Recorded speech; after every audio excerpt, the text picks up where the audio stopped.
Hey you, before we get into the video, little propaganda piece here. Go to the Discord and give a little notification, little icon to my meme in the meme contest. I want to have my name set as the GDA Hero of the Month. I think it'd be kind of cool. I'm very proud of my meme because it's a bunch of immortals who just live to die. So just a little propaganda piece here. The person with the most reactions actually gets some gold dossiers. So go to the Discord in the meme contest. I will show my meme in the video here so you know where to find it. So go there, like it, leave a little smiley face or something. Greatly appreciate it. Let's get there. Thank you. Now, on to the video. Hello, all heroes, and welcome back to Invincible, Guarding the Globe. And today, we're going to be diving into what I believe, personally, are the characters that benefited the most from the new skill upgrades feature that was added in the last update. If you somehow missed it, we have a new GDA alert here, as well as a new GDA event here that gives molecular enhancements. If we take a look down here, there's blue molecular enhancements and pink special molecular enhancements. And what these enhancements do is allow you to get upgrades for all of your character's skills. Now, here's the thing.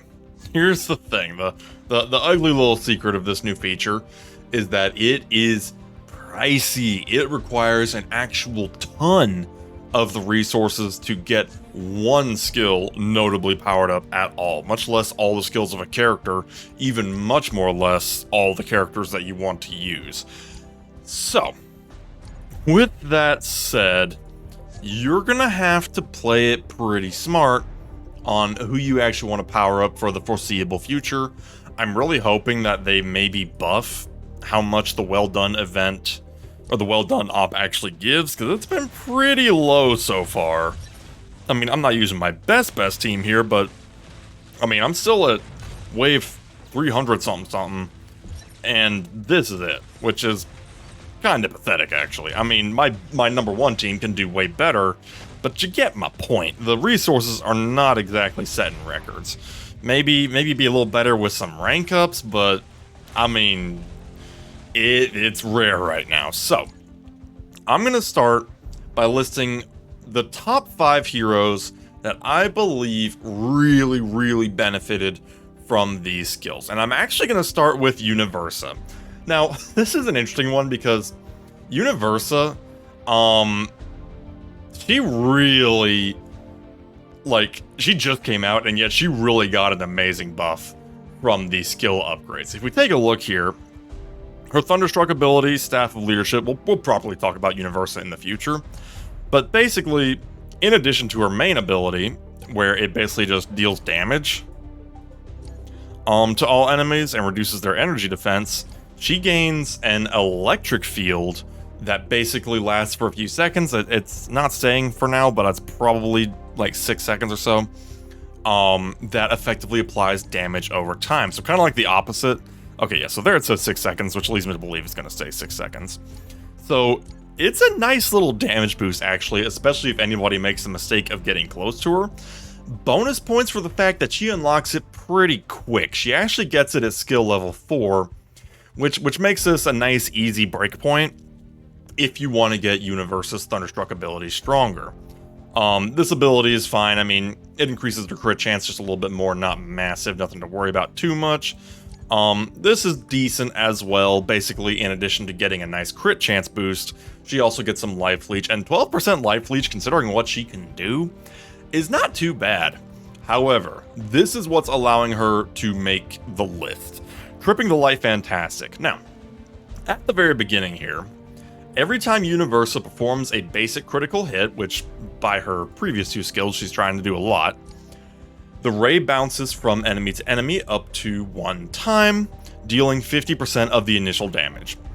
It's a pretty mediocre ability on paper at Epic Plus, unless you do get it upgraded, in which case not only does it do 70%, but it bounces up to 4 times, effectively quadrupling the damage that this ability can do every time she does a crit. And like I said, from these two previous abilities, especially if you do get them powered up a little bit, she's going to be doing crits more often than not. So basically, her basic attacks will just hit 4 enemies every time, or bounce between the same enemies and multiply the damage that she's doing. These are some great abilities. The only thing here is that with Tripping the Light Fantastic, you have to go all the way up to level 10 to get that 4th time, and you're not going to be able to do that unless you do have her up to Omnipotent Plus. But that's just a detail to kind of keep in mind there. I guess technically Omnipotent Plus is 660, whereas Omnipotent is 640. Point is, this is kind of a premium option because not only do you have to have the materials, but you also have to have her up to Omnipotent. But I would be remiss if I did not talk about the fact that this is a fantastic damage ability if you do put in the resources. Bonus points for the fact that she is ranged. She'll be a monster in any GDA op you put her in, like especially being able to just wipe out 4 enemies at once. Easy peasy, no questions asked. Yeah, great character, albeit held back by the fact that she is highly premium at the moment. A character that is not nearly as premium and also ranged is Doc Seismic. Congratulations, Doc Seismic has graduated, in my opinion, from I to freaking good. Because let's take a look at his skills here. His skills as a whole were already freaking good. His ability here, Bow Before Doc Seismic, is a massive damage blow to grounded enemies. If you take it all the way to 10, the cooldown drops by 6 seconds. 6 seconds matters a lot in this game, especially if you combine it with some artifacts that reduce cooldowns. That 6 seconds can matter an actual ton, and does get a modest damage boost while it's at it. I mean, not like he really needed the damage boost, but if you do take it all the way up to level 10, which is an investment, let's not deny ourselves this case, although you don't have to be Omnipotent for it, which is nice. This one's just level 500. But still, if you're willing to put in the resources, yeah, you're kind of cooking with something there. That's a massive hit that can allow him to be even more effective in things like nightmares, even more effective than he already is. Next, this one just affects Viltrumite enemies. Skip. I mean, it's modest. It's a modest defense reduction. Really not worth the resources, if I'm being totally honest, at least not right now. But it's these two abilities that send this dude over the moon. So, Grounded. Every 20 seconds, he targets a flying enemy and grounds them, stunning them for 1.5 seconds. If you take it all the way up to 10, it cuts the cooldown in half and doubles the stun all the way up to 3 seconds. Again, to get the full effect, you do have to go all the way up to level 10, but I'm kind of operating under the assumption that you're going to focus fire one character until they're done and then move on. So, for the sake of that assumption, we're going to assume level 10 here. Doc Seismic, a 3-second stun every 10 seconds is massive, especially considering that there's a lot of high-value enemies that are going to be clocking in as flying units. You've got Invincible, you've got Omni-Man, you've got Universa, you've got Alan. There's a lot of flyers that he would love to take down and can easily do it every 10 seconds, especially considering if he's stunning them for 3 seconds, by the time they're no longer stunned, he's almost halfway through his cooldown already. I mean, just think about that. That's a lot of time that he can stun somebody, and stuns are already incredibly valuable in the game. And then next we have Shockwave, yet another stun ability. This is the one where he slams into the ground if somebody gets too close, and he stuns them, and then flies away. All the way up to level 10, it gets a pretty hefty little AoE damage boost, and then goes down to 10 seconds. Not as major. If you have to prioritize one of the two, I think I'd prioritize Grounded. But getting this one down to 10 seconds here is a hefty reduction. Again, you do have to get all the way down to 10. If you do get them up to 7, that is a cooldown of 12 seconds. So if you don't want that last 2-second bit, you can kind of stop there. But if you do take it all the way, it'll do even more damage, and he'll be flying around constantly. Enemy gets too close to him, boom, he's out of there. And again, kind of like with the last ability, by the time the stun is over with, he's almost halfway to using this again. So Doc Seismic got a massive, massive potential power boost with some high skill investment. So, the next 3 characters I want to talk about is an interesting one because they're all support characters. Support characters really got a lot of love from these abilities. A lot of offensive characters did okay. I mean, I did point out the standouts of Universa and Doc Seismic, who are some standouts. But offensive characters, for the most part, did okay, unless they have an invincibility effect, like the Immortal or Invincible. In which case, that can really give them a buff. But support characters, they got some love. First, we're going to talk about GG Green Ghost here. So, first of all, her first ability, Untouchable. Nice thing is, not as high of a restriction to get it done. And it increases both her damage, gives her leech life, and stuns the enemy. I was actually mistaken on leech life, she already has that. But if you look at the beginning, it's 150% damage with a 0.5 second stun, which is admittedly not a lot. However, all the way at level 10, she stuns for 3 seconds and steals all of their buffs. She doesn't even have that in the beginning, but as you go, she can start to steal buffs. Now, I do wonder how crazy this can go. Like, can you steal somebody's invincibility buff? Could she steal, like, the Immortal or Invincible's buff? If so, that's insane. If not, then it's still nice because you can steal their, like, their power-ups and stuff, which, I mean, hey, no complaints there. That's still great. So already off to a fantastic start, and again, a 3-second stun is immense. This one is kind of meh. I mean, hard skip on this one. It's alright, but it's just a max health increase. Really nothing too crazy. Now this one, this is a good one because this is where she can basically save people. She teleports next to an ally with HP below 30% and makes them invisible for 3 seconds. In addition, she applies 5% of her own max HP as healing over time. My problem with this ability, the invisibility is great. It basically saves them and can take the aggro off them. My problem with this one, though, has always been this whole healing thing. 5% of her own max HP, it ain't a lot. It ain't a lot at all. However, you take her all the way to 10, and not only do you make them invisible for 6 seconds, but she heals them by 15% of her own max HP. That's a little more like it. That's a little more significant. And if I'm not mistaken, I think it's 15% per second. Whereas like this is like 5% per second for 3 seconds. This one will be 15% per second over the course of 6 seconds if I'm not mistaken. Because if that's not the case, then this buff to 6 seconds is actually a nerf. But I'm pretty sure that's how it works if I'm not mistaken. It also does get a modest cooldown reduction from 38 seconds... or from 45 seconds to 38. I mean, it's a 7-second decrease of a massive ability that really only sees use once. Nothing too crazy there, but you never know. Like I said, it's really the increased healing actually becoming relevant for her, and that 6-second invisibility that makes a huge difference.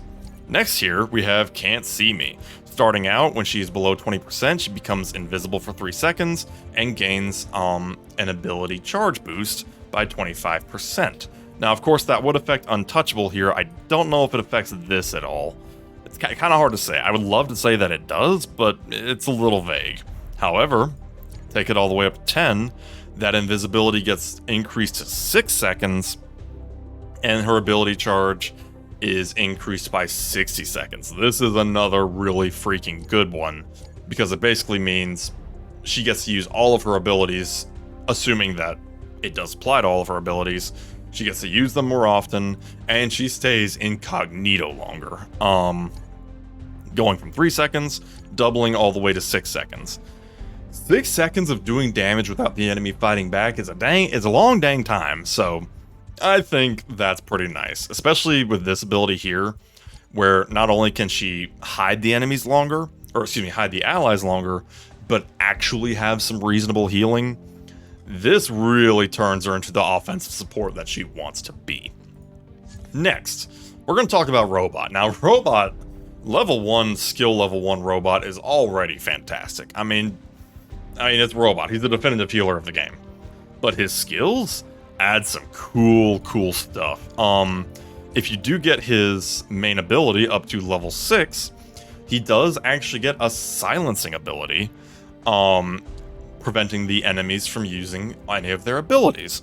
Additionally, he also increases healing and the defense debuff. He increases how long it lasts, as well as how effective it is. At aerial power level 10 here, he'll heal 15% of his own HP. The defense debuff will last for 10 seconds and decrease their defenses by 15%. 10 seconds is a long time to have your defense crippled, and then actually silence them for 3 seconds. So just a really great supportive ability here. Bonus points for the fact that it is his first ability, so you only need to be level 500 to fully max it out. This ability, you can skip. It just increases his healing effects when fighting married to the mob characters. I mean, it's effective every now and then, but aside from Battle Beast, I think there's really none that are relevant at the moment. This is another one you can kind of skip. It just increases his healing from his little field he does by a bit, and increases, or no, it actually doesn't. It doesn't decrease the ability cooldown. It's still 15 seconds. It just increases it from like 15 to 25%. So nothing crazy there. But this one, Rockets Away. This is the one where he fires some rockets to stun the ability for 1 second and apply some damage over time. That increases to a 3-second stun with 140% damage over time. Basically, adding him to the pool of Green Ghost and Doc Seismic, who have those essential 3-second stuns. It goes from annoying to devastating if he hits an enemy good with this. Especially this 5-second damage over time. Damage isn't his thing, but that'll add up after a second. So even though these two abilities are kind of meh, these two abilities are just so dang good for what he does that you don't want to sleep on them if you're really struggling to get that survivability on your team. These abilities might save you. And finally, the character that I feel like got the biggest buff from the ability upgrades is Adam Eve. I always thought that Adam Eve was a little bit overrated. I gotta be honest. I was never really impressed with her abilities. I thought they were okay, and it didn't hurt that she's the only competition for Robot, really, as far as a true defensive support. But with this, I think we're cooking something. Taking a look at her skills here, at base she casts a shield to 2 allies with the least HP, lasting for 5 seconds. It's a pretty small shield. At level 10, she gives the shield to all 5 allies. It's so funny, because it says, cast a shield equal to 20% of her max HP, which is much better, by the way, on the 5 allies with the least HP and herself. I mean, at that point, you might as well just say the whole team. Might as well just save some words and say, cast a shield on the whole team. I mean, it's a massive team-wide buff, or team-wide defensive buff there. Lasting for 10 seconds. Is that a change? Yes, it is. It actually doubles the shield value, or shield length. In addition, removes 3 debuffs from these allies. So if you're getting bothered by someone like Battle Beast who's doing wounds, or maybe a character stunned you, this can clean those up. So, I mean, it's unrecognizable from the beginning ability. It's an investment, to be fair. You could stop it probably 9. Actually, let's see. Okay, she goes up to 4 at 7. With 4 allies being protected, I think that's pretty okay. But honestly, if you're gonna really build Adam Eve, I would not be opposed to just taking that all the way up to level 10, because it turns her shields into a massive buff. This is another one that's pretty decent. Now, it's a modest buff, but the team's shields will bounce back 15% of any damage received if she's fighting with any member of Team. The nice thing is, this works with Robot. She only needs 1 team member, and Robot does have that tag, and being that Robot is often paired with Adam Eve, put those two together, and she's cooking. And keep in mind, if you get this ability powered up, that's a lot of shields, lasting for a pretty freaking long time. So, 15% damage bounce back on everybody. This is one, it's like, on its own, it's meh. Combined with her other abilities, it starts cooking pretty good. Now, this one here, when an ally receives any shield, the value of shield is increased by 5%. Final value cannot exceed 20% of Adam Eve's max HP. In addition, the ally that receives the shield is healed for 5% of Adam Eve's max HP. So, this one I was not crazy about in the beginning. I mean, it's a modest shield buff with a modest heal. But if you take it all the way to level 10, now we're cooking something. The value of the shields increased by 15% with a cap of 50% of Adam Eve's max HP, which is much, much better. And then they get a 9% heal buff. Keeping in mind, that can stack up with this, where the shield is going to be higher. It's going to be 20%. So you're increasing that 20% shield with this 15% boost and getting the damage bounce back, and it's lasting longer, and she's healing. These three abilities are like, I don't even know, chocolate peanut butter ice cream or something. Like, they just work together. It's the most one of the most synergistic kits in the game if you invest the resources into it. This is another one too where I feel like you don't have to go all the way. You could probably, I mean, this one, she goes up to, she starts out at 5%. She reaches 13% at level 5 here, which is already double. But she does get more healing once you get to 7%, so that one's kind of up to you if you want to take it all the way. She's one where she's especially high investment if you do want to, but she'll probably surpass Robot if you do take her abilities all the way up. It's just an investment. And then her last ability, Hurt and Heal. Adam Eve throws one projectile to random targets. If the projectile hits an enemy, deals 150% of the base damage. If it hits an ally, heals 15% of the max HP. The ability is triggered once every 30 seconds. At base, this ability is weird. I mean, it's a massive 30-second cooldown, and she's only chucking one projectile. I mean, she could hit anybody with that. The damage isn't even that high, and the healing is alright, but that's assuming she even hits your ally.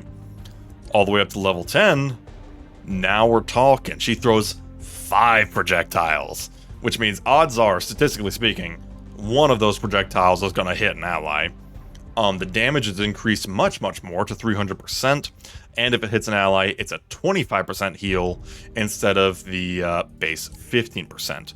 The ability cooldown does only go down 5 seconds. It goes from 30 seconds to 25 seconds.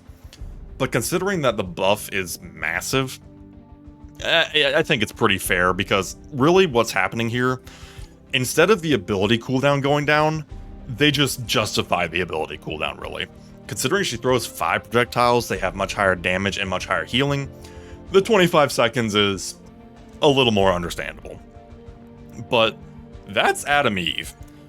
The buffs are massive. If you can do the investment, the buffs are absolutely massive, especially these first 3. Honestly, prioritize these first 3, with this one being a bonus at the end if you want to. This ability is great at level 10, and it's still the weakest ability of the 4.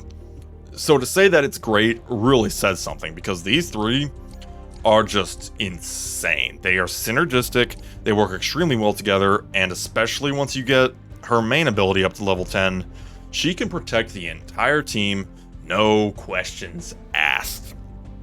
But that is what we have for today. Those are who I consider to be the 5 biggest winners of the skill upgrades. I'm going to give a little honorable mention, though, to Duplicate. I can't get in here without mentioning Duplicate. I mean, she's my Mimi build here. So, with Duplicate's abilities, she doesn't get a higher stun. It's still sitting at 3.5 seconds, which I say that like it's a bad thing. I mean, 3.5 seconds is great. But she does get a much higher attack power from 120% to 150%. And then when her attack is done, she gets a shield, so that she's not totally left hanging. Still has the cooldown 15 seconds, but effectively higher damage and a pretty tasty shield, which, by the way, if I'm not mistaken, I think that shield synergizes with Adam Eve here, because it says when an ally receives any shield. So, you know, if you wanted to mix some team members just for the heck of it, it's a thought. It's a thought, just a little something there. This ability, I mean, it's a modest improvement, but considering it's basically a duplicate damage buff, I mean, it's kind of fair that it doesn't go sky high. But I mean, a damage buff is a damage buff. Can't complain too much. But then this ability. This is the one that catfished me when I built her, because at first it said it was 75% of her stats, then turns out it was actually only 25%. Which really burned my biscuits, not gonna lie. But,